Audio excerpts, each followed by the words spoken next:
No tenía pensado ir ese día. No preparé maleta ni llevé flores. Ni siquiera llamé antes para anunciarme. Simplemente conduje.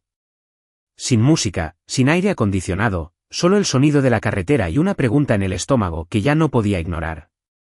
Había dejado a Mira con ellos 2 noches antes porque Sabrina dijo que necesitaba un descanso.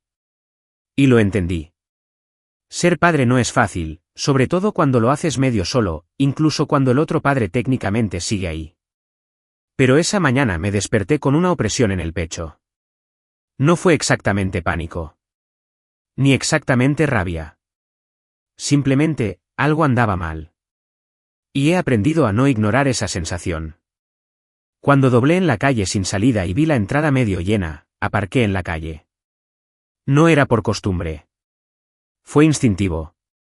Necesitaba distancia, un respiro entre su reino y el mío. Mientras caminaba por la pasarela que había hormigonado hacía 6 años, no pude evitar fijarme en las nuevas campanillas de viento que colgaban del porche. Latón barato, tintineando como campanas en un funeral simulado. La puerta principal estaba entreabierta. Esa fue la primera señal. Margot nunca dejaba la puerta abierta. Con ella, siempre se trataba de las apariencias. Siempre perfecta, siempre cerrada. Pero hoy, esa puerta estaba entreabierta, como si la mentira que habían estado viviendo finalmente se hubiera desvanecido. No toqué. Entré, despacio, en silencio. Cada paso conllevaba el peso de 1000 concesiones. Había pagado por esta casa. No solo con dinero. Con silencio. Con asentimientos cuando debería haber hablado. Con paciencia cuando debería haber apartado a Mira hace años. Pero me quedé. Por la familia. Por las apariencias. Por Sabrina. Me quedé porque irme era como renunciar a algo que juré proteger. Pero ese juramento se había vuelto frágil. Y entonces lo oí. Esa voz. La de Margot. Afelada. Inflexible. Lava bien los platos, inútil. Me quedé paralizado a medio paso, y el sonido me impactó en el pecho como un trono. No había dulzura en su tono. Era imposible confundirlo con un comentario casual. Eso no era frustración. Era desdén. Puro y practicado. Y entonces llegó la risa, estridente, adolescente, despreocupada. Elise y Harper. Las gemelas de Clarissa. Sentado en ese sofá de cuero beige que había ayudado a elegir. El que me habían traído la misma semana que nació Mira, caminé hacia adelante, mis zapatos silenciosos sobre la madera pulida que había pagado para instalar.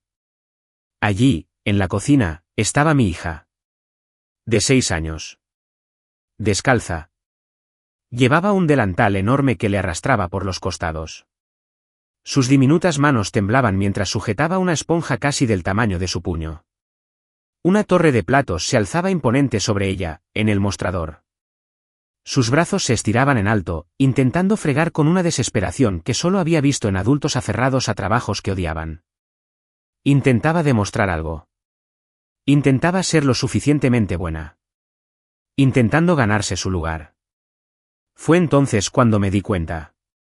Su cabello aún estaba en la trenza que le hice la noche antes de que se fuera. Nadie se había molestado en rehacerlo. Y sus gafas, demasiado grandes para su cara, se resbalaban al inclinarse hacia adelante. ¿Y el taburete donde estaba de pie? Se tambaleaba bajo su peso cada vez que tomaba otro plato. Detrás de ella, Elise revisaba un teléfono, Harper mascaba chicle ruidosamente, y ninguna de las dos miró a Mira. En realidad, no. La miraron a través de ella. Pasó junto a ella. Como si fuera un mueble. ¿Y lo peor? Mira no parecía molesta. Parecía resignada. Parecía que esto no era nuevo. ¿Dónde estaba Sabrina? Esa pregunta la hirió más que ninguna otra. Esta era su familia. Sus padres. Sus sobrinas. Su sangre. Y Mira, nuestra hija, estaba allí como una criada, como una carga. Y no la encontraron por ningún lado. Margot no me vio al principio. Estaba demasiado ocupada enseñándole a Mira cómo apilar los platos sin dejar manchas de agua. Ronald pasó por el pasillo, me miró y apenas reconoció mi presencia con un gruñido. No me preguntó por qué estaba allí. No pareció sorprendido. Solo murmuró, no es como las chicas de Clarissa, no tiene modales. ¿Falta de modales? Mira le dio las gracias a la cajera de la panadería. Me susurró disculpa al pasar por el pasillo. Se disculpó al estornudar en la iglesia. Me quedé en la puerta de la cocina y lo observé todo, los azulejos desportillados que me había ofrecido a cambiar, la pintura descascarada que Sabrina insistía en que no necesitaba retoques, el frutero falso sobre la mesa que tenía más presencia en esta casa que mi hijo. Y pensé en cada pago. En cada cheque. Cada traslado. Cada fin de semana que perdí para pagar sus impuestos. Cada gesto que le hice a Sabrina cuando dijo que era solo temporal hasta que se recuperaran. No se habían recuperado. Construyeron un trono sobre mi espalda y pusieron a Clarissa allí. Mira era solo una sirvienta en su castillo. Margot finalmente se giró y me vio. Su expresión no cambió mucho. Un destello de sorpresa se disimuló rápidamente con cortesía. «Ay, Julius. No te esperábamos», dijo, alisándose las arrugas de la blusa como si eso pudiera borrar lo que había visto. No respondí. Me acerqué y le puse una mano suavemente en el hombro a Mira. Al principio se estremeció, pero luego giró la cabeza lentamente. Sus ojos se encontraron con los míos, abiertos e inseguros. «Papá», dijo suavemente, con un susurro. «Ya basta», dije, lo suficientemente alto para que Margot lo oyera, con la calma justa para indicar que era definitivo. Tomé la esponja de la mano de Mira, la puse en el lavabo y la levanté. Sus bracitos me rodearon el cuello sin rechistar, sin dudarlo, como si me hubiera estado esperando todo el día. No levanté la voz. No empecé una pelea. Me di la vuelta y caminé hacia la puerta principal con mi hija en brazos. Sin explicaciones. Sin despedidas. Afuera, la acomodé en el asiento trasero, le abroché el cinturón y le besé la frente. Sonrió. Una sonrisa cansada y aliviada. Entonces saqué mi teléfono. Busqué el número guardado en Michael, agente de préstamos, y presioné llamar. «¿Michael?» Le dije que, en cuanto contestara, cancelara los pagos. Con efecto inmediato. No lo cuestionó. Simplemente dijo que lo entendía. Y al alejarme de esa casa, la que yo pagué, la que albergaba todo lo que odiaba, comprendí algo con total claridad. No solo no merecían mi dinero. No eran dignos de mi hijo. Regresamos al día siguiente. No porque yo quisiera. No porque Mira lo necesitara. Sino porque Sabrina me envió un mensaje diciendo que estaría allí, y Mira me preguntó si podía ver a su madre, solo un ratito. Su voz era vacilante, un poco suave, como si estuviera pidiendo demasiado. En esa clase de niña se estaba convirtiendo en esa casa, cuidadosa, arrepentida, con 6 años y ya dominando el arte de encogerse. Conduje hasta allí después de comer, agarrando el volante con más fuerza de la que debía. Mira iba atrás, tarareando algo que no pude identificar. El tipo de zumbido que usa un niño para llenar el silencio cuando sabe que el corazón de sus padres resuena con sus pensamientos. Cuando llegamos, miró hacia la casa y luego a mí, interpretando mi expresión como siempre. Demasiado perspicaz. Demasiado acostumbrada a observar a los adultos en busca de señales. «Papi, saludo a todos», preguntó. «Saluda a quien te trata bien», dije. Ella asintió, se desabrochó el cinturón de seguridad y salió del coche como si se estuviera metiendo en un lío. Dentro, el aire olía a pulimento cítrico y café quemado. Margot estaba sentada en su silla de siempre junto a la ventana de la cocina, con las piernas cruzadas, bebiendo de su juego de té de porcelana favorito, ese con bordes dorados y florecitas azules que, según ella, eran demasiado delicadas para el uso diario. En el mostrador, junto a ella, había 3 vasos. 2 de ellos eran altos, transparentes, relucientes por la condensación, llenos de zumo de naranja y hojas de menta, con gotitas que caían como un anuncio. El tercero, más bajo y áspero, contenía agua turbia del grifo y tenía el borde desportillado, de esas que no se le dan a un invitado, de esas que se guardan al fondo del armario por si acaso. Margot ni siquiera me miró cuando dijo, Elise, Harper, vengan a tomar su jugo antes de que se caliente. Las gemelas entraron corriendo de la sala, con el pelo brillante y una actitud de superioridad coreografiada. Agarraron los vasos altos y se dejaron caer en el sofá con la naturalidad de quienes nacen con la aprobación. Mira se quedó quieta a mi lado, con las manos entrelazadas.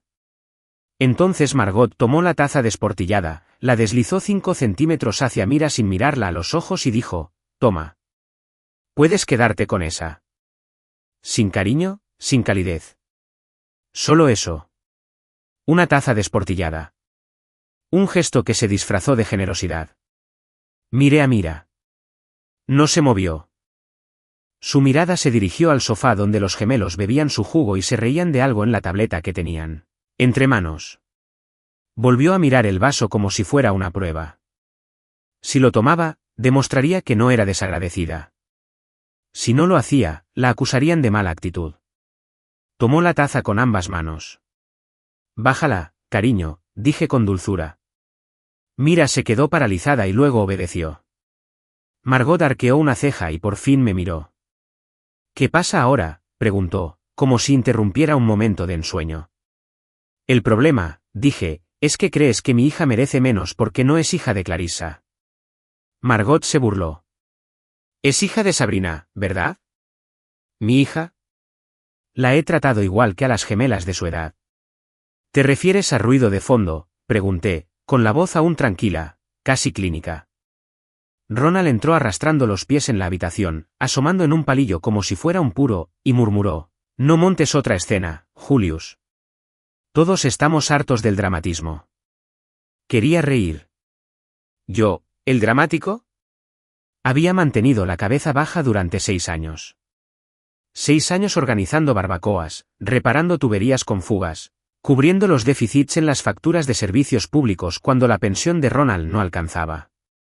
6 años mordiéndome la lengua cada vez que se referían a las hijas de Clarissa como nuestro orgullo y a Mira como la pequeña de Sabrina. Ni siquiera a nuestra nieta. Solo una nota a pie de página. Un recordatorio. Un coste. Mira me miró de nuevo. Me arrodillé para mirarla a los ojos. No bebes de vasos que te hacen daño, cariño, dije, señalando la grieta. Mereces algo mejor. Parpadeó, confundida al principio, pero luego una comprensión silenciosa se apoderó de su mirada. No asintió. Simplemente me tomó la mano. Y entonces hice la llamada. Todavía agachada junto a mi hija. Todavía sostenía su mano. Saqué mi teléfono del bolsillo trasero y busqué hasta encontrar el número de Michael. La voz de Margot se agudizó. ¿Llamas a la policía ahora, Julius? Apreté el botón de llamada. No, dije. No a ellos. Michael contestó al segundo timbre. Señor Ward. Es la hora, dije. Una pausa, luego su voz se tranquilizó. ¿Cancelar los pagos de la hipoteca de inmediato? Sí. Fijarlo en un día. Lo tienes. Colgué. Margot se levantó ahora. Ronald se quedó mirando, sin el palillo. La habitación se había movido. Las paredes se inclinaron hacia él. El aire se había vuelto más denso al darse cuenta de que algo valioso se les había escapado. ¿A qué te refieres con cancelar?, preguntó Ronald con la voz apagada. Digo, dije, irguiéndome en toda mi altura, tu salvavidas se acaba de quedar colgado. Los labios de Margot se abrieron como si fuera a llorar, pero no salió nada. Todavía no. Todavía no entendía. En realidad no. No la magnitud. Pero lo haría. Clarissa y las niñas vienen este fin de semana, dijo débilmente, como si fuera relevante. Pueden beber de vasos desportillados, dije. Y pueden explicarle a Mira por qué el techo gotea y la calefacción se apaga en invierno. Ronald dio un paso al frente. La acogimos. Le dimos un hogar. Le diste tareas, dije. Le diste juicio y silencio. Le dejaste creer que tenía que ganarse el amor siendo invisible. Me volví hacia Mira. Vámonos.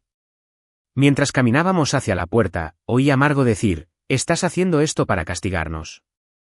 No, dije sin girarme. Hago esto para protegerla. Afuera, El sol se sentía diferente, más cálido, más libre. Mira me apretó la mano con más fuerza al llegar al coche. Papá, dijo mientras le abría la puerta. No me gustó esa taza. Lo sé, dije. No tienes que volver a beber de ahí. La abroché, me senté en el asiento del conductor y arranqué el coche. Al alejarme de esa casa, no sentí arrepentimiento. Ni siquiera tristeza. Solo el dolor puro de la claridad. Habían construido su imperio sobre mis espaldas, y yo acababa de salir de debajo de él. Lo que pasa con el poder es que la mayoría de la gente no se da cuenta de quien lo ostenta hasta que se le escapa. Y para entonces, ya es demasiado tarde. Margot, Ronald, Clarissa, se pavoneaban por aquella casa como si hubieran sido elegidos, como la realeza, ordenada por derecho de nacimiento y reforzada por la tradición. Pero la tradición no pagaba las cuentas. El ego no cubría las hipotecas. El orgullo no se encargaba de los impuestos prediales. Yo sí. Discretamente. Durante 6 años. Fui el salvavidas que nunca reconocieron. La mano firme detrás de su ilusión de estatus. Y ahora, con una decisión, una llamada, había tirado del cordón. Y ni siquiera lo sabían. Todavía no. Eso hizo que los días siguientes fueran tan extraños. Porque en la superficie todo seguía igual. Mira y yo pasamos el resto del fin de semana en mi apartamento. Durmió en mi cama, se acurrucó a mi lado y me hizo preguntas como, ¿te quieren más si eres callado? No tenía respuestas que no le rompieran el corazón, así que le dije la verdad de una forma que pudiera contener. La gente correcta te quiere, sin importar lo ruidoso o suave que seas. Asintió y se durmió a media frase. El lunes por la mañana, sentía una extraña quietud en el pecho. No era alivio. No era alegría. ¿Qué? No me arrepentí de haberlos cortado, ni por un segundo. Pero sabía lo que venía. El derrumbe no sería ruidoso. No, esta familia era demasiado orgullosa para eso. El derrumbe sería silencioso. Medido. Enmascarado como confusión. Primero harían preguntas educadas. Entonces llegaba el pánico. Luego la culpa. Esa mañana, Mira preguntó si tenía que volver a casa de Nana. No, dije. Ya no, y algo en sus hombros se desplomó como si hubiera estado cargando piedras durante años. La dejé en la escuela y luego aparqué frente al banco. Michael ya había preparado la carta de cancelación. La firmé. Firmé cada página. Me miró con una mezcla de sorpresa y admiración. ¿Estás seguro, Julius?, dije. Lo estuve desde el momento en que llamó inútil a mi hija. Esto no es venganza. Es corrección. Asintió, guardó la carpeta en un cajón cerrado con llave y dijo, se necesita mucha paciencia para esperar el momento oportuno. No fue paciencia, dije. Fue amor. Salí del banco y caminé 2 cuadras hasta el café donde solía encontrarme con Sabrina cuando aún estábamos enamorados. Pedí un café que apenas probé y me quedé sentado en silencio, con la certeza. Me imaginaba a Margot sorbiendo su té esa mañana, sin darse cuenta. Veía a Ronald en el patio trasero, trasteando con el generador averiado que le compré para su cumpleaños hace 2 años. Clarissa probablemente no tenía ni idea de que algo había cambiado. No había aportado ni un céntimo en más de 1 año, pero seguía tratando el lugar como si fuera su herencia. Y eso era lo más gracioso. No era su casa. Era la mía. Tras la jubilación anticipada de Ronald y el colapso de la pequeña startup de Clarissa, bajo su propia exagerada brillantez, no tenían a quién recurrir. Necesitaban a alguien que se hiciera cargo de los pagos. Sabrina pidió, suplicó, dijo que era temporal, solo hasta que la situación se estabilizara. Acepté, porque creía en la familia, porque Mira todavía jugaba con Harper y Elise por aquel entonces, porque aún no lo sabía. Así que pagué el gravamen, transferí la escritura a mi nombre con sus firmas entre la culpa y la desesperación. Nunca leyeron la letra pequeña, nunca hicieron preguntas. Simplemente se sintieron aliviados de que alguien más llevara la carga. Y ahora, estaban a punto de volver a sentirlo todo. Solo que esta vez, no estaba debajo de ellos. Esa tarde, recogí a Mira del colegio temprano, La llevé a tomar un helado y le dejé elegir 2 ingredientes. Eligió ositos de goma y fresas y lo revolvió todo antes de que saliéramos de la tienda. Y por primera vez en semanas, se rió sin mirar atrás. Margo no. Ninguna regla susurrada entre sonrisas forzadas. Solo alegría, pegajosa, plena y sonora. Más tarde esa noche, Sabrina llamó. No contesté. No hacía falta, porque si no sabía ya lo que pasaba, pronto lo sabría. Probablemente estaba en el trabajo cuando Margo la llamó presa del pánico. O quizás Clarissa llamó primero, fingiendo que era solo un fallo bancario. Pero no hubo fallos. No hubo errores administrativos. Sin fallos del sistema. Solo estaba yo, finalmente eligiendo el silencio no como rendición, sino como fuerza. En casa, Mira se acurrucó en el sofá con su manta y preguntó si podíamos ver su película favorita por tercera vez esa semana. Dije que sí. No porque me importara, sino porque me importaba ella. A mitad de la película, se quedó dormida en mis brazos, y yo me quedé allí sentado, con los créditos rodando tras su respiración, pensando en cómo habíamos llegado hasta aquí. Cuántas oportunidades les di para que eligieran el amor por encima de la jerarquía. Cuántas veces dejé pasar las cosas por el bien de la paz. Pero la paz construida sobre el miedo no es paz. Es una actuación. Y Mira había estado actuando toda su vida en esa casa, actuando con obediencia, actuando con gratitud, actuando con resiliencia. Ese espectáculo había terminado. El miércoles, empezó la llamada. Primero, una llamada perdida de un número desconocido. Luego, un mensaje de voz de Ronald. Rígido y recortado. Creo que te equivocaste. Llámame. No lo hice. En cambio, archivé las copias de la documentación del cierre del préstamo y las guardé bajo llave en el cajón de mi escritorio. Esa casa estaría en ejecución hipotecaria la semana siguiente. Se pelearían. Quizás juntarían su dinero. Quizás Clarissa volvería a llamar a su ex para pedirle ayuda. O tal vez simplemente dejarían de pagar. En cualquier caso, ya no era mi problema. Yo no era su red de seguridad. Yo no era su banco invisible. Era el padre de Mira. Y eso significaba priorizar su alegría sobre su comodidad. La ironía era que no tenían ni idea de lo frágil que era su comodidad. Porque no se basaba en un legado ni en la riqueza heredada. Se basaba en un sacrificio silencioso, el mío. Y ahora que me había vuelto tan silenciosa, las paredes temblarían. Esa noche, mientras doblaba la ropa en la sala, Mira salió de la cama arrastrando la manta. «¿Papá?», preguntó con ojos sonolientos. «¿Hice algo mal?». Me senté enseguida y la senté en mi regazo. «No, cariño». «¿Por qué me preguntas eso?». «Porque usé la taza rota». Y Nana dijo que debería estar agradecida.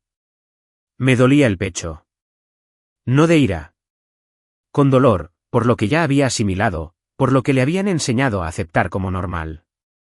La miré a los ojos. No hiciste nada malo, Mira. Lo hicieron.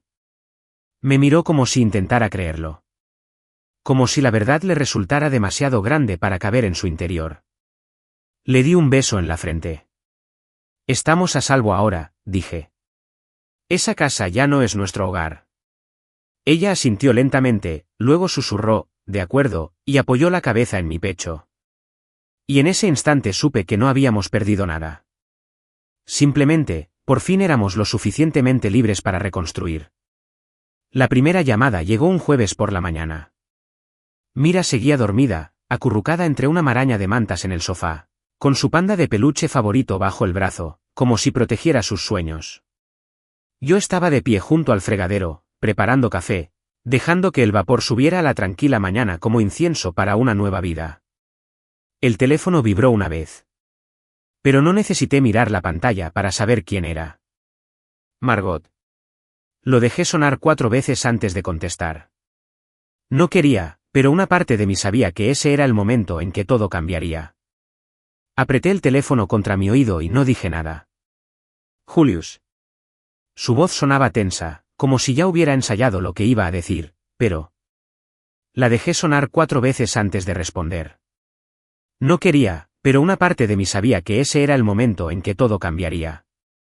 Me acerqué el teléfono a la oreja y no dije nada. Julius.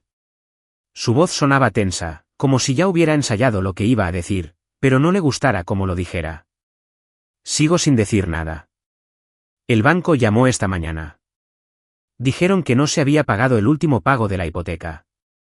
Les dije que debía haber sido un error, que siempre habías sido tan confiable. Tomé un sorbo lento de café y dejé que el silencio se extendiera entre nosotros como una verdad que ella no estaba lista para afrontar. Cuando por fin hablé, mi voz era tranquila, monótona. No fue un error. Una pausa. Entonces, ¿qué quieres decir? Dejé de pagar. El silencio que siguió no se prolongó. Cayó. Denso e inmediato. Como si algo se hubiera desplomado en su mente y no estuviera segura de cuán profundo llegaría. ¿Por qué harías eso?, preguntó, pero no había ira en su voz. Todavía no.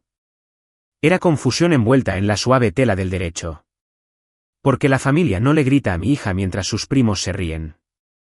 Inhaló profundamente. Un jadeo herido de una mujer que no sabía que se había sacado sangre. No es justo, Julius. No, dije. Lo que no fue justo fue ver a mi hija lavando platos mientras tu nieta dorada se pasaba el rato en TikTok. Lo que no fue justo fue darle a Mira un vaso desportillado mientras Elise y Harper bebían de torres de cristal como reinas. Lo que no es justo es tu silencio mientras la humillan en una casa que le dijeron que debía llamar hogar. No lo entiendes, empezó, y su tono se tornó más suave, calculador. Los niños juegan bruscamente. Se burlan. Eso es normal. Ella no estaba jugando. Ella estaba trabajando. Para aprobación. Para espacio. Para aire.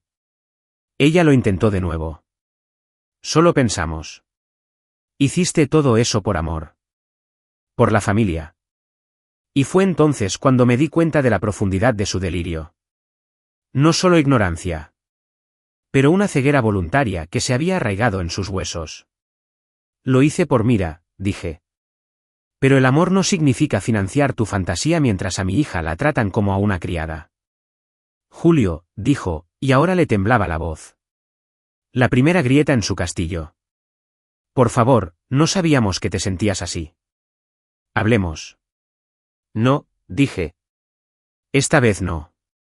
La oí respirar hondo, probablemente para girar, para lanzarse a la manipulación con gaslighting que ya me había funcionado antes. Pero no esperé.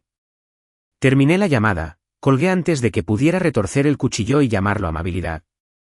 Me quedé allí en la cocina con el hilo aún caliente en la mano y el sol empezando a filtrarse por las persianas. Volvía a reinar el silencio. No era apacible, pero sí sereno. Como si la verdad finalmente hubiera llegado donde debía. Miré a Mira, aún dormida, con el rostro suave y seguro. No tenía ni idea de qué haría Margo a continuación, a quién llamaría, qué mentira contaría, qué narrativa intentaría rescatar. Pero una cosa sí sabía, no participaría. Ese mismo día, más tarde, recibí un correo electrónico del banco. Confirmación de que se había iniciado el proceso de ejecución hipotecaria. Leí el aviso 2 veces, no porque lo dudara, sino porque quería sentir cada palabra. Todas las consecuencias de las que una vez los había protegido ahora estaban ordenadas en párrafos precisos. Este fue el ajuste de cuentas. Ni un grito. Ni una bofetada. Un desmantelamiento legal silencioso. Por la tarde, recibí otra llamada, esta vez de Sabrina. No contesté. Pensé que si tenía algo importante que decir, aparecería. No lo hizo. En cambio, Mira y yo fuimos a la biblioteca. Escogió 3 libros sobre caballos, uno sobre el espacio y un cómic que aún no tenía edad para leer, pero le gustaban las ilustraciones. Los aferró contra su pecho como si fueran un tesoro. Cuando la bibliotecaria le dio una pegatina, me miró y sonrió como si el mundo por fin le hubiera hecho un hueco. Esa noche, mientras yo cocinaba pasta y Mira coloreaba en la mesa, mi teléfono volvió a vibrar. Esta vez, era un mensaje grupal. Clarissa. Oí lo que hiciste. Estás destrozando a esta familia. Valerie, la tía de Sabrina. Estoy seguro de que esto es una etapa. Julius solo necesita procesar sus sentimientos. Darren, el tío siempre neutral. Quizás deberíamos reunirnos, como adultos. Podemos arreglar esto antes de que empeore. ¿Y Ruth? La abuela Ruth. La misma mujer que una vez le dijo a Mira que se endureciera o la dejarían atrás. Su mensaje fue el más breve. ¿Por qué ahora? Miré la pantalla, la releí 3 veces y luego puse el teléfono boca abajo sobre la encimera. Mira levantó la vista de su libro para colorear. ¿Eso era trabajo? No, dije. Solo gente que no sabe pedir perdón. Parpadeó, pensativa. Se pide perdón cuando se hace algo malo.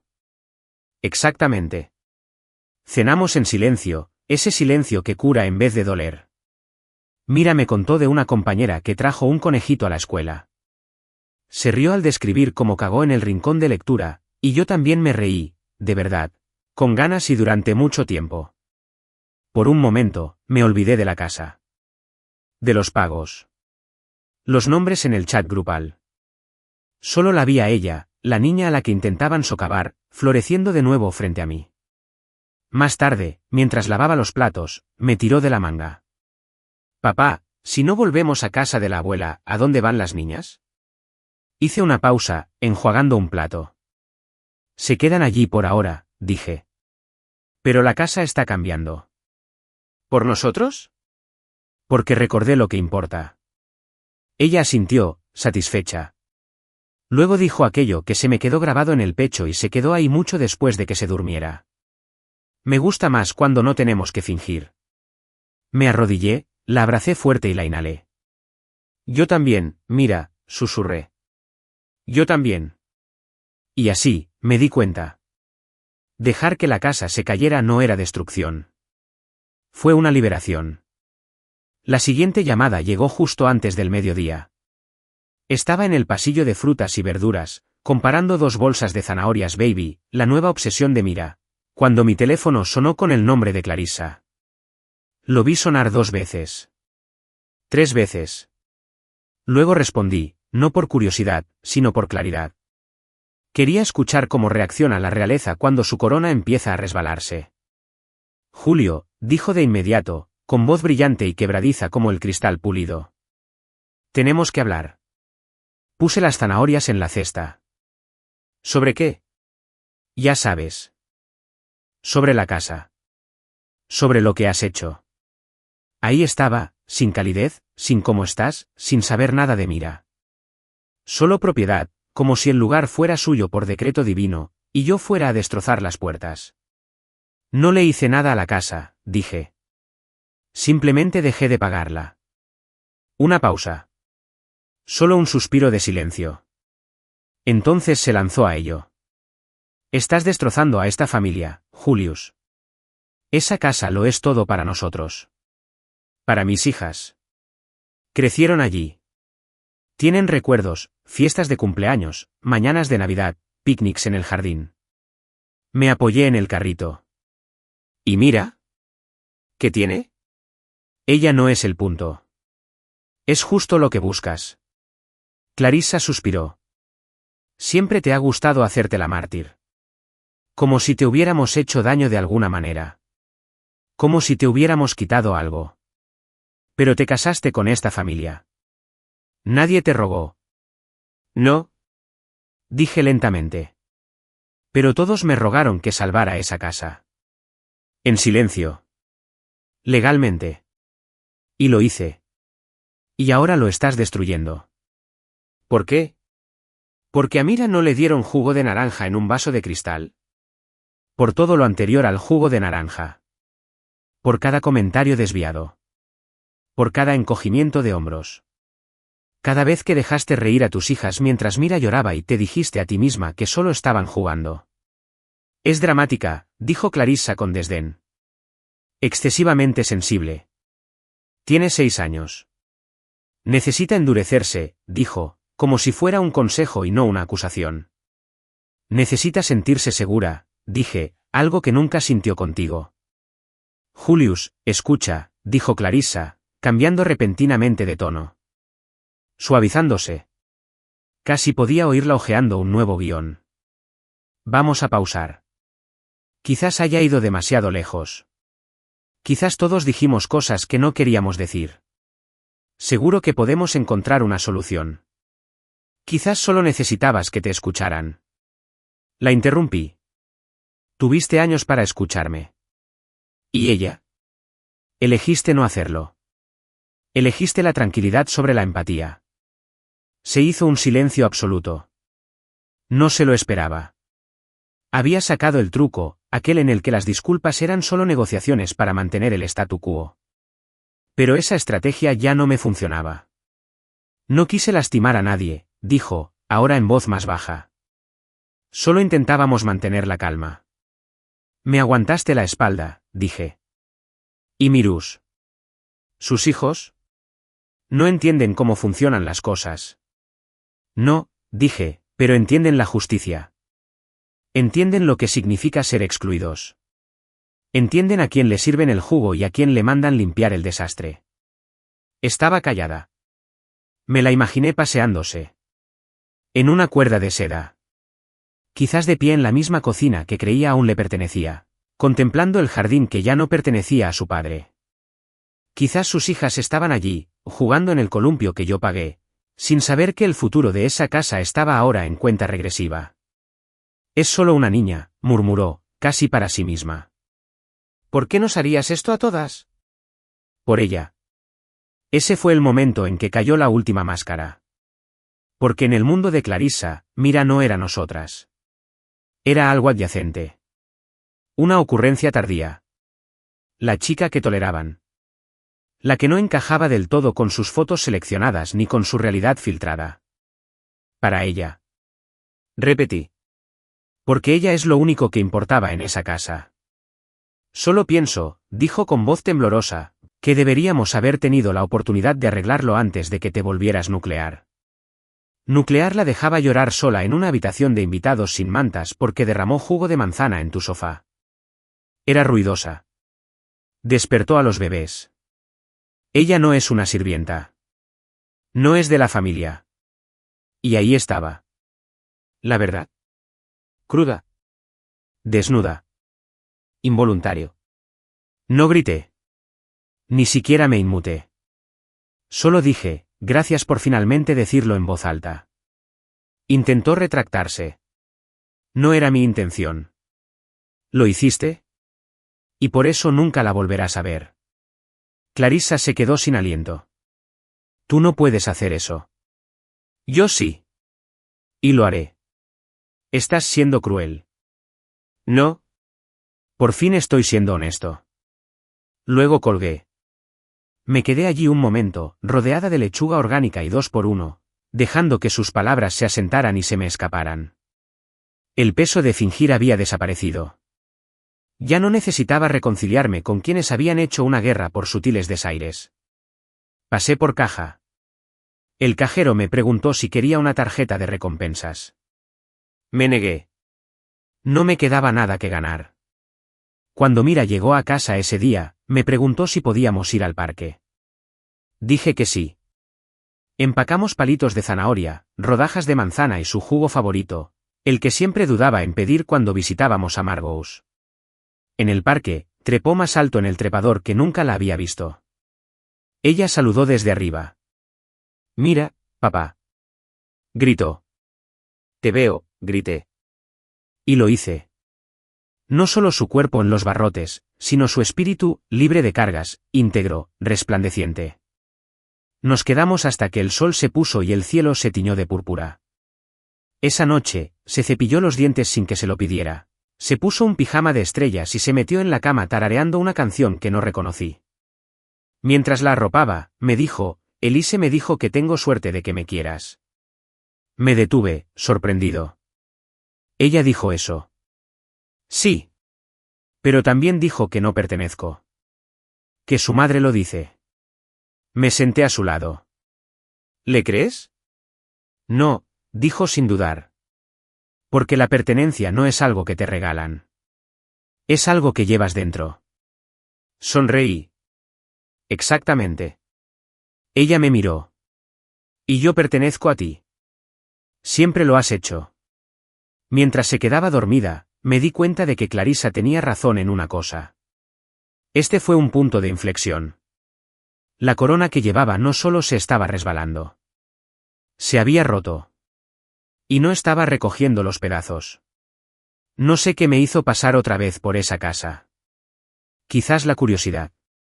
Quizás un cierre. Quizás quería ver el momento en que su ilusión empezaba a resquebrajarse. El sol apenas había penetrado la bruma matutina, y Mira seguía en la escuela, tarareando algo sobre Júpiter durante el desayuno. Tenía el día libre. Podría haber hecho cualquier cosa. Dormí hasta tarde, limpié el coche y me puse al día con el trabajo. Pero en lugar de eso, tomé ese callejón sin salida familiar, la calle que antes me parecía una obligación, pero que ahora solo me inspiraba desapego. Aparqué 2 casas más allá y observé desde la seguridad de los cristales tintados. El césped estaba sin cortar. Ronald solía hacerlo él mismo con la misma cortadora de césped oxidada que le compré hace 5 cumpleaños. Ahora estaba en el garaje abierto, inmóvil. Los setos se curvaban sobre sí mismos. Y pegado a la puerta, torcido pero oficial, estaba el aviso. Se inició el proceso de ejecución hipotecaria. Último pago atrasado. Desalojo pendiente. No era solo una carta. Era un ajuste de cuentas. Lo miré como si fuera una obra de arte enmarcada. Algo que había pintado con cada palabra no dicha, cada protesta que se tragó, cada depósito que nunca reconocieron. Y ahora estaba clavado en su puerta principal como una escritura. Habían gobernado esta casa como una mansión, se habían coronado guardianes del legado, reinas de la tradición, hombres de orgullo anticuado. Pero la escritura no se preocupaba por los linajes. Se preocupaba por las firmas. Le importaba la responsabilidad. Y no tenían ninguna. Vi a una vecina detenerse mientras paseaba a su perro. Miró el periódico con los ojos entrecerrados y luego ladeó la cabeza, confundida. Me imaginé lo que estaría pensando. ¿Acaso esta familia no siempre había proyectado estabilidad? Las fiestas en el jardín, las coronas navideñas, los conjuntos a juego frente a la chimenea. ¿Qué había salido mal? Entonces se abrió la puerta y apareció Margot, todavía en bata, peinada y con los labios pintados como una armadura. Arrancó el aviso de la puerta y lo arrugó con una mano. Pero el movimiento no fue rápido. Fue cuidadosa, controlada, como si ni siquiera en pánico pudiera arriesgarse a parecer descortés. Vio a la vecina y forzó una sonrisa que no le llegó a los ojos. Intercambiaron saludos. Luego volvió a entrar y cerró la puerta despacio, en silencio, como si aún pudiera ignorar la verdad. No me quedé mucho tiempo. Solo lo suficiente para ver el cambio, el momento en que la reina se dio cuenta de que su castillo estaba alquilado. De vuelta en casa, el chat grupal estaba animado. Empezó con el tío Darren, por supuesto. Darren. Hola a todos, necesitamos mantener la calma. Hablemos como adultos. Tía Valerie, esto es una locura. Julius actúa por amargura. No es él. Clarissa, nos han humillado. Mis hijas están traumatizadas. ¿Acaso te importa, Julius? No respondí. La abuela Ruth, que no había dicho mucho desde su infame mensaje de 2 palabras, por fin escribió un párrafo. ¿Por qué ahora, Julius? ¿Por qué avergonzar a la familia? Todos tenemos defectos, pero esto es vengativo. Vengativo. No protector. No correctivo. Vengativo. Aún así, ninguno mencionó a Mira. Ni un solo mensaje. Ni una sola pregunta sobre la niña a la que permitieron tratar como a una empleada doméstica. Ninguna preocupación por su bienestar. No hay disculpas por las tazas desportilladas, las habitaciones frías ni las órdenes a gritos. Solo control de daños. Solo vergüenza. Cerré el chat grupal y abrí el carrete de mi cámara. Hojeé fotos de Mira bailando en calcetines en nuestra pequeña pista de madera, con la cara cubierta de harina de la última tanda de galletas que hicimos. Sonriendo con un helado en nuestro balcón. Ella coloreó el sol con 5 crayones diferentes porque un solo tono no le bastaba. Estaba bien. Más que bien. Ella era libre. Y lo odiaban. No porque estuviera herida, sino porque ya no lo estaba. Porque el poder que tenían ya no la alcanzaba. Porque finalmente la había apartado por completo de su alcance. Al anochecer, Sabrina volvió a llamar. Esta vez sí respondí. Vi el aviso, dijo, sin fingir. Me imaginé que lo habías hecho. ¿De verdad haces esto? Ya lo hice. Se quedó callada un momento. Luego, los castigas por no ser quienes querías que fueran. Estoy protegiendo a Mira de quienes son. Las hijas de Clarissa están molestas. No entienden. Mira lo entiende. Tiene 6 años y entiende perfectamente lo que significa ser marginada en una casa que se suponía que también era suya. Extraña a sus primos. Extraña la amabilidad. Hay una diferencia. Sabrina suspiró. ¿Sabes cómo te hace ver esto? No me importa. Dicen que eres inestable. Que esto era cuestión de ego. Que nunca fuiste realmente parte de la familia. Por fin entendieron esa parte. No grité. No supliqué. Ni siquiera alcé la voz. Simplemente dejé la verdad sobre la mesa como una sábana limpia sobre un colchón manchado. Elegiste el silencio cada vez que la humillaban. Asentiste. Le quitaste importancia. Querías paz, pero no justicia. Yo quería ambas. ¿Y ahora?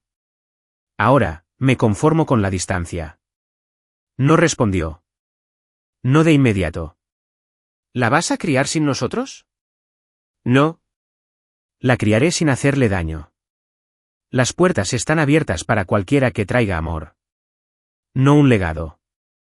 No es un derecho. Solo amor. Colgó. No con enojo. No de repente. Solo en silencio. Esa noche, Mira preguntó por qué el grupo no la había llamado. Porque están ocupados resolviendo problemas, dije. ¿Hice algo malo otra vez? No, cariño. Todavía no saben cómo disculparse. Lo pensó un buen rato. Luego susurró, ¿no estás enojada conmigo? La abracé. La acerqué. No hiciste nada malo. Estoy orgulloso de ti. Todos los días. Ella asintió, con los ojos muy abiertos y serios. No quiero volver allí. Nunca tienes que hacerlo. Afuera, el viento soplaba débilmente, tirando de los confines del mundo. ¿Pero adentro? Dentro de nuestra pequeña casa, nada temblaba. Nada se rompió. No había avisos pegados en la puerta. Solo calor. Solo aliento. Solo verdad.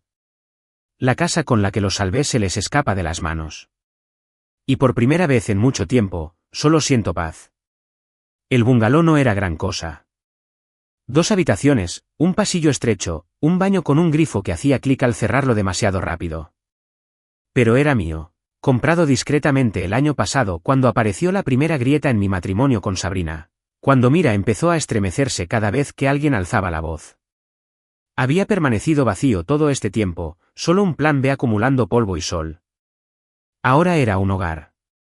Cargué a Mira al cruzar el umbral como una tradición renacida. Se aferró a mis hombros, insegura. Escudriñé las paredes desconocidas como si buscara un juicio oculto. Pero el silencio aquí no era cargado.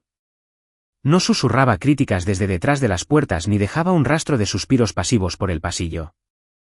Simplemente permanecía quieto, esperando a que ella decidiera que era seguro. La bajé con cuidado. Caminó lentamente por la habitación, arrastrando los dedos por la pared como si estuviera trazando límites que por fin podía redefinir. La seguí hasta la habitación de atrás, la más pequeña. La que había pintado de amarillo pálido, por si acaso. Se detuvo en el centro, miró a su alrededor y luego sonrió. ¿Es esta mi habitación? Si la quieres. Soltó la mochila y giró en medio de la alfombra, con los brazos extendidos como alas. Huele a galletas. Probablemente huele a pintura y pegamento para alfombras, dije riendo. Se encogió de hombros.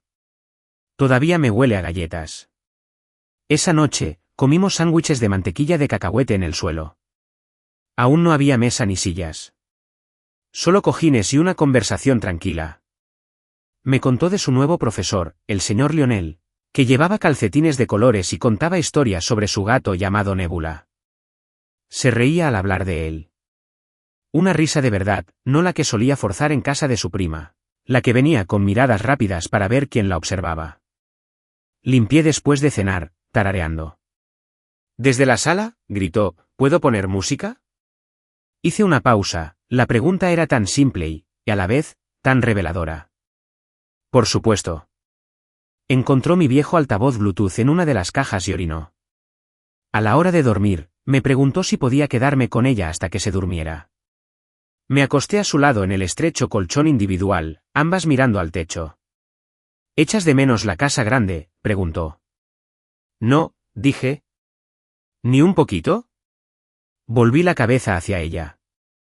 ¿Y tú? Pensó un momento y luego negó con la cabeza. Había demasiado ruido. ¿Demasiada gente?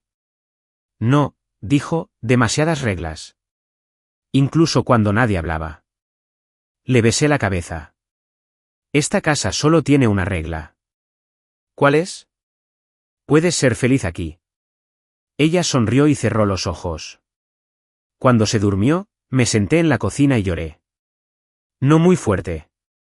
No roto. Solo lágrimas silenciosas. Dolor. Quizás, por los años que perdimos.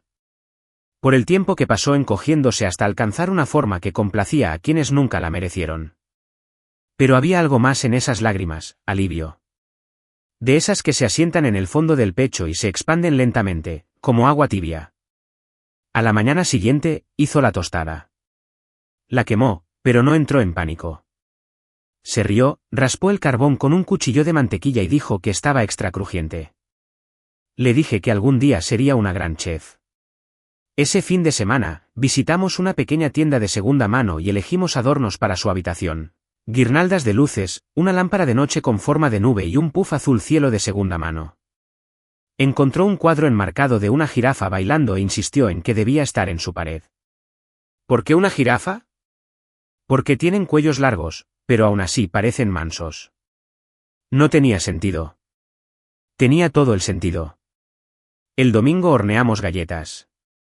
Con harina en el pelo, el temporizador sonando demasiado pronto, una tanda cruda, la otra un poco pasada. A Mira no le importó.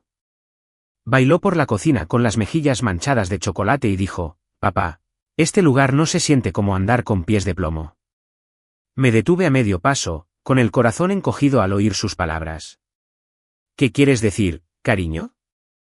Me miró con ojos claros y voz suave. No creo que si digo algo incorrecto me vaya a mirar. ¿Qué mirada? Esa en la que la gente sonríe con la boca, pero no con los ojos. Me agaché y le sujeté las mejillas entre las manos. Aquí nunca tienes que preocuparte por eso. Aunque queme la tostada, sobre todo si la quemas tú. Ella rió y me abrazó tan fuerte que rompió algo dentro de mí que ni siquiera me había dado cuenta de que seguía sellado. Ya no teníamos una casa grande. Ni escaleras pulidas, ni césped cuidado. Solo 2 habitaciones, una despensa a medias y paredes cubiertas de dibujos, pegatinas y huellas dactilares. Pero cada centímetro respiraba como un hogar. Uno de verdad. Una Mira no tuvo que ganarse su lugar. Preguntó si podíamos establecer las reglas de la casa más tarde esa noche. Las escribimos en una cartulina y la pegamos en el refrigerador. Reglas de la casa. 1. Baila si la música es buena. 2. Llora si lo necesitas. 3. Ríete aunque nadie más lo haga. 4. Di lo que quieres decir. 5. Quema la tostada. Ese último era suyo. Los leímos en voz alta todas las noches esa semana. Cuando Sabrina me envió un mensaje pidiéndome una conversación tranquila, no le respondí. Cuando Clarissa envió un mensaje largo detallando lo confundidas y asustadas que estaban las chicas, lo borré. Ninguna preguntó cómo estaba Mira. Ni una sola vez. Y no iba a desperdiciar aliento explicando su alegría a quienes una vez confundieron su silencio con obediencia. Ese viernes, Mira trajo a casa un dibujo de la escuela. Era la imagen de una casa. No la grande. No la de columnas y encimeras de granito. Solo una pequeña casa amarilla con el techo torcido y una puerta abierta de par en par. Delante, una chica con coletas cogía de la mano a un hombre con camisa azul. Sobre ellos, una sola palabra escrita con crayón morado en negrita: hogar. Me lo entregó tímidamente. Para tu habitación, dijo. Lo enmarqué esa misma noche. Y en ese momento, comprendí algo más profundo que todos los trámites legales. La venganza silenciosa y la distancia justificada que había creado entre nosotros y ellos. No solo había comprado una casa. Había recuperado a una hija. No fui. Podría haberlo hecho. Podría haberme quedado al fondo de la sala con una chaqueta limpia y haber visto todo lo que sucedía como un hombre que presencia una demolición controlada. Pero ya había visto suficiente de esa casa para toda la vida. Así que me quedé en casa. Dejé a Mira en la escuela, tomé el camino más largo de vuelta por el pueblo, me compré un café que no necesitaba y me senté en el parque frente al juzgado. La brisa era ligera y fresca en la cara. Miré la hora. Eran las 10:58, 2 minutos antes del inicio de la subasta. Me imaginé la sala. Luces fluorescentes, alfombra barata, filas de sillas de plástico. Un funcionario del tribunal al frente, leyendo un guión. Margot estaba sentada cerca del pasillo, aferrada a una carpeta llena de documentos sin sentido. Ronald a su lado, con la cara roja y en silencio, intentando que no pareciera que las paredes se cerraban sobre ella. Y Clarissa, por supuesto. Clarissa habría llegado tarde, pero haciendo mucho ruido, probablemente con tacones que resonaban como si fueran signos de puntuación en un hilo. No entenderían cómo pudo pasar esto. La verdad es que no. Aunque les dije. Aunque les advertí. Porque la gente así nunca cree que el suelo se derrumbará hasta que ya ha tocado fondo, e incluso entonces, culpan al suelo por ser débil. El comprador era un hombre llamado señor Howlett. Lo había buscado una semana antes, no por preocupación, sino por curiosidad. Era promotor inmobiliario. De mediana edad. Pragmático. No era el tipo de hombre al que le importaran el legado, los recuerdos ni las velas de cumpleaños que alguna vez se encendieron en la sala. Solo veía metros cuadrados, valor de mercado y posibles reventas. Para él, la casa era una estructura para paredes y techo, que pronto sería destripada y revestida con cuarzo y azulejos de moda para el nuevo comienzo de alguien. Y eso, de alguna manera, le parecía justicia. Me quedé mirando la taza de café en mis manos y pensé en Mira. Como solía sentarse en el porche de esa casa con las piernas pegadas al pecho, viendo jugar a las otras niñas, esperando a que alguien la llamara. ¿Cuántas veces había oído, ahora no, ya te tocó, o ve a ayudar a la abuela? Solía pensar que lo olvidaría. Quería que lo olvidara. Pero los niños no olvidan lo que los hace sentir pequeños. ¿Lo llevan? Lo entierran. Construyen a su alrededor. ¿Y ahora? Ahora se estaba reconstruyendo con luz. Volví a mirar mi teléfono. 11:12 de la mañana. Ya estaba hecho. Para cuando salieron de la sala de subastas, la casa ya no les pertenecía, ni siquiera de nombre. Las paredes que veneraban eran de alguien más y debían repintarlas. La cocina que Margot gobernaba con puño de porcelana sería desmantelada y renovada. La sala de estar, que resonaba con las sesiones de fotos seleccionadas por Clarissa y los pesados silencios de Ronald, se vaciaría, etapa a etapa, recuerdo a recuerdo, hasta que no quedara rastro alguno de su reino. ¿Y yo? Nunca me había sentido más libre. Recogí a Mira del colegio esa tarde y corrió hacia mí como siempre. A toda velocidad, sin dudarlo, sin buscar a alguien más importante en el aparcamiento. Llevaba una corona de cartón que había hecho en clase de arte.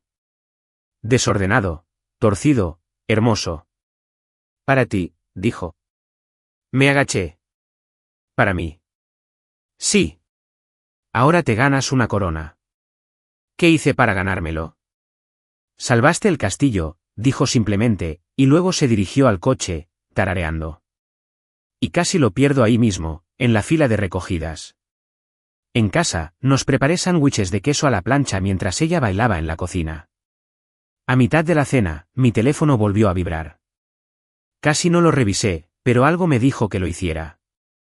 Era un mensaje de voz de Clarissa. Le di al play y me apoyé en el mostrador, con los brazos cruzados. Su voz temblaba, no de tristeza, sino de rabia mezclada con incredulidad. ¿De verdad lo lograste? Dejaste ir ese lugar. Así, sin más. Vendida a un contratista que ni siquiera sabe lo que significaba esa casa para nosotros.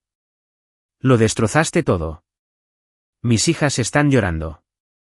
Margo no ha hablado en todo el día. A Ronald se le disparó la presión. ¿Has destrozado a esta familia, y por qué? ¿Por tu ego? ¿Por qué no nos inclinamos lo suficiente ante ti? No eres un héroe, Julius. Eres una bola de demolición. Borré el mensaje antes de que terminara. Porque Mira acababa de entrar con una bandeja de galletas que fingió hornear. Porque la corona que me había hecho me quedaba como una broma secreta. Porque no necesitaba escuchar a quienes confundían la crueldad con la tradición y el silencio con el respeto. Pero Clarissa no se equivocaba. Había derribado algo. Pero no era una familia. Era un mito. Esa noche, mientras Mira se cepillaba los dientes, me preguntó qué pasaría con la casa ahora. Alguien más vivirá allí, le dije. ¿Serán amables? Espero que sí. ¿Lo arreglarán? Quizás. O quizás lo derriben y construyan algo nuevo. Se enjuagó la boca, pensativa. A veces es mejor empezar de nuevo. Le besé la frente. Eres más lista que yo. Lo sé, dijo con una sonrisa, y luego corrió a la cama. Después de que se durmió, me senté en el sofá a oscuras. No por tristeza. Solo una reflexión. Mi teléfono vibró de nuevo. Esta vez era un mensaje. De la tía Valerie. Por favor, piensen en los niños. No entienden lo que está pasando. Podrías haberlo manejado con discreción. Pero yo lo hice con discreción. No grité. No había pronunciado discursos ni buscado venganza. Había tomado una decisión. Y luego otra. Luego otra. Una serie de decisiones deliberadas, no para herir, sino para sanar. Simplemente no notaban la diferencia. Así que apagué el teléfono. Y me quedé allí sentado, en la quietud de una casa que olía a queso derretido y jabón de manos de lavanda. Una casa donde nadie se inmutaba al oír pasos. Una casa con purpurina en la alfombra y un cuadro de una jirafa torcida en la pared. La subasta ya había terminado. La casa ya no era mía. Pero Mira. Mira lo era. Y nadie volvería a fijarse en su valor. No tardaron en empezar a inventar su propia versión de la historia. Lo vi suceder en tiempo real. Como ver nubarrones sobre un pueblo que aún creía que había salido el sol. Empezó con un mensaje de Margo, enviado un domingo por la mañana mientras Mira y yo armábamos una estantería en su habitación. Ella elegía el morado. Yo me encargaba de los tornillos y ella de las pegatinas. Estábamos a mitad de camino cuando se me rompió el teléfono. Margo, nos has humillado. Destruiste el legado de tu propia hija. Legado. Esa palabra se quedó en la pantalla como una fruta podrida, agria y hueca. No respondí. Ni siquiera dejé que Mira la viera. Cerré mi teléfono, lo guardé en el cajón y le di otra pegatina de mariposa.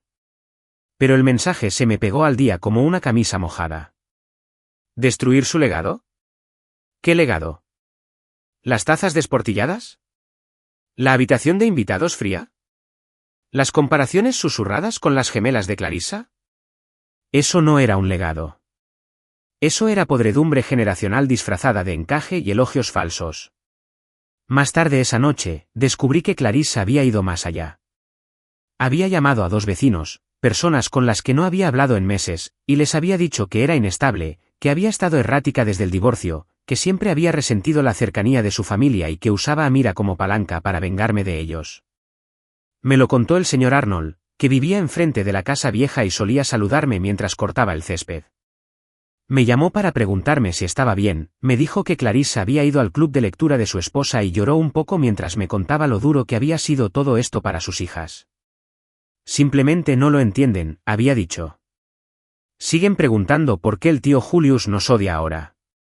Nunca mencionaron a Mira. Ni una sola vez. Ni su nombre. Ni sus sentimientos. Ni lo que había pasado. Se centraron en la narrativa como siempre, rodeados de violines imaginarios y los aplausos de personas demasiado distantes para ver la verdad. Las palabras de Clarissa se propagaron rápidamente, compartidas en reuniones de PDA, susurradas en los pasillos del supermercado, repetidas por personas que nunca se habían sentado con Mira durante una de sus pesadillas, que nunca la habían visto temblar mientras doblaba servilletas para las cenas de Margot. Les dijo que yo estaba amargada, que quería el control, que no soportaba ser excluida. Fue fascinante, de verdad, la rapidez con la que reescribieron la historia. Con qué precisión eliminaron su propia crueldad y pegaron mi supuesta inestabilidad como si fuera una nota al pie en el colapso de alguien. Y cuando eso no funcionó, intentaron con la culpa. Sabrina te envió un mensaje una noche tarde. Sabrina, Clarissa dice que la bloqueaste. Las chicas están confundidas. Todavía extrañan a Mira. ¿No puedes ser más persona? Me quedé mirando las palabras, su audacia. ¿Ser más persona? Ya lo había sido. Durante años. Me había tragado su condescendencia, sus indirectas sutiles, su bondad performativa que siempre venía acompañada de un toque de silencio.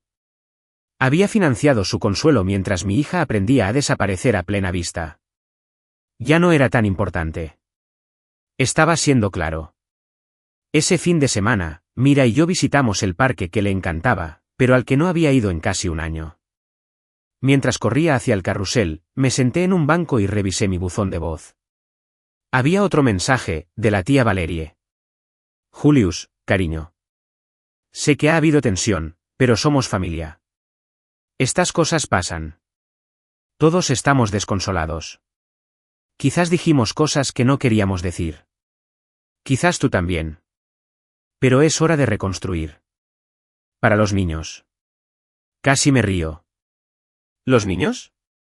Mira, no había recibido ni un solo mensaje. ¿Sin tarjeta? Sin llamada. Sin registro. Ninguna disculpa. Y aún así tuvieron el descaro de decir que se trataba de los niños. Borré el mensaje de voz y abrí la cámara. Mira se reía a carcajadas, dando vueltas, con los brazos extendidos y el viento en el pelo. Tomé una foto. Congelé esa alegría en píxeles. Prueba de que su historia no terminó donde esperaban. De vuelta en casa, encontré un sobre encajado en el marco de la puerta. Sin remitente, pero reconocí la letra. Margot. Dentro había una carta, escrita en cursiva, con bucles deliberados y palabras cuidadosamente seleccionadas. Calificó la ejecución hipotecaria de precipitada. Dijo que siempre había intentado enseñar disciplina y que esperaba que vieras más allá del ruido de los malentendidos infantiles. Ella escribió: ¿qué pensará Mira de ti dentro de 10 años cuando se dé cuenta de que destruiste el hogar donde creció su madre? No terminé la carta. Le prendí fuego en el fregadero y vi cómo se convertía en cenizas y humo. Eso es lo que pasa con la gente como ellos. Creen que controlar la narrativa es lo mismo que tener razón. Creen que el silencio es perdón y la proximidad es amor. Reescriben la historia con manos blandas y corazones duros. Pero Mira lo recuerda. Recuerda cada vez que le decían que limpiara después de una fiesta a la que no le permitían asistir. Recuerda que la dejaban fuera de las fotos familiares. Recuerda el dolor de la comparación, como las chicas de Clarissa siempre elegían primero, la mejor silla, la última palabra. Recuerda haber llorado una vez durante un partido y oír a Margot susurrar: es demasiado blanda. Han reescrito la historia para convertirme en la villana. Me pondré ese disfraz si eso protege a mi hija. Esa noche, mientras hacíamos palomitas en la estufa, Mira me preguntó si podíamos tener una noche de cine. Dije que sí. Eligió la película donde la niña derrota a un dragón con amabilidad e inteligencia. A mitad de la película, se volvió hacia mí y me dijo: me alegro de que ya no vivamos en esa casa tan grande. Tenía demasiadas sombras. La miré. Sí, cariño. ¿Lo hizo? Se apoyó en mi hombro. ¿Nos extrañan? Pensé en la carta de Margot, las mentiras de Clarissa, los mensajes de voz llenos de todo menos disculpas. Extrañan la versión de nosotras que se quedó callada, dije. No somos quienes realmente somos. Ella asintió. Ahora nos apreciamos más. Yo también. Porque esto no fue venganza. Fue una revisión. ¿Y la historia que estamos escribiendo ahora? No hay lugar para tazas rotas ni medias verdades. Solo una chica que baila en la cocina como si fuera su escenario. Y un padre que por fin, la ve tal como es. No fue una gran fiesta. No hubo un pastel enorme. No hubo artistas contratados. Nada de invitaciones brillantes con lazos. Solo 10 personas. 10 personas cuidadosamente seleccionadas. Ese año, el cumpleaños de Mira cayó en sábado, y por primera vez, lo planeó como una niña que se creía importante. Quería globos, no rosas, sino verde azulado. Pidió un pastel de galleta con chispas de chocolate en lugar del típico bizcocho comprado que siempre traían sus primos. E invitó a su gente. Personas que la habían visto, oído y abrazado con ternura. Su maestro favorito, el señor Lionel, llegó temprano con un libro sobre galaxias y una corona de papel que había hecho con cartulina. Le dijo que era una constelación. Nina, nuestra vecina de trenza plateada y manos pacientes, trajo una bandeja de galletas de limón y abrazó a Mira como si fuera su sobrina. Jordan, mi compañero de trabajo, apareció con una sudadera con capucha llena de personajes de dibujos animados, para deleite de Mira, y ayudó a montar las sillas plegables en el patio. No hubo discursos elaborados. Ni bolsas de regalos diseñadas para impresionar. Solo risas y bailes torpes, y el sonido de los niños siendo niños, libres, ruidosos, alegres.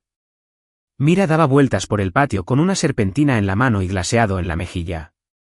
No pidió permiso para reír. No miró por encima del hombro para ver si alguien la juzgaba. En un momento dado, me tiró de la manga y susurró, «Esto parece que el cielo se ha abierto solo para mí». Y le creí. Asamos perritos calientes, repartimos platos de papel y dejamos que el jugo se derramara sin pánico. Cuando el viento volcó una taza, Mira rió entre dientes y dijo que no era para tanto, y siguió adelante. Ese momento, ese reflejo de perdonar el desastre, se sintió como una victoria. No porque fuera dramático, sino porque no lo era. Era normal. Por fin. Sabrina no llamó. Clarissa no me envió ningún mensaje. Nadie de esa casa me envió una tarjeta, un regalo ni un mensaje. Y no me lo perdí. Mira tampoco. La ausencia no se sentía como una pérdida. Se sentía como una claridad. Como si por fin hubiéramos forjado una vida sin disculpas. Después de que todos se fueran, nos sentamos en el patio trasero, rodeados de papel de regalo y glaseado derretido. Mira sostenía su nuevo cuaderno de bocetos en el regazo, hojeando las páginas en blanco como si fueran magia. Apoyó la cabeza en mi brazo. ¿Crees que están locos?, preguntó. No fingí malinterpretarla. Probablemente, dije. Se quedó callada un momento. ¿Bien? Me volví hacia ella, sorprendido. Se encogió de hombros. Porque si están enojados, significa que saben lo que hicieron. La miré. La miré de verdad. Tenía 6 años y ya entendía algo que muchos adultos nunca hacen, que a veces el enojo ajeno es solo la confirmación de que finalmente te has elegido a ti mismo. Tienes razón, dije. Ella sonrió. Lo sé. Esa noche, la arropé bajo la manta que Nina le había tejido y me senté junto a su cama un rato más de lo habitual. Ella miraba al techo, con los dedos entrelazados sobre el pecho. ¿Papá? Sí, cariño. Me alegro de que nos hayamos ido. Me alegro de que estemos solos. Sentí que las palabras se asentaban profundamente, como raíces que por fin encuentran agua. Sin fanfarrias. Solo la verdad. Yo también. Porque ya no se trataba de venganza. No se trataba de darle una lección a nadie ni de obligarlo a cambiar. No lo harían. No pudieron. Seguían inventando historias, diciéndoles a todos que yo exageraba, que era demasiado sensible, demasiado orgullosa, demasiado distante. Pero sus palabras ya no nos llegaban. Ahora estábamos en terreno diferente. Regresé a la cocina, donde el último globo se hundía contra el techo. Limpié en silencio, cada plato y cada migaja me recordaban que algo nuevo había echado raíces, algo sin pulir ni planificar, pero finalmente real. Y mientras limpiaba el mostrador, me di cuenta de a qué se debía todo esto. No solo cancelé pagos. Terminé un patrón. Detuve la lenta hemorragia de pequeñas crueldades disfrazadas de orden. Detuve la herencia del silencio. De tolerar la falta de respeto porque venía en forma de cenas familiares y sonrisas vacías. Elegí a Mira. Totalmente. Ferozmente. Sin concesiones.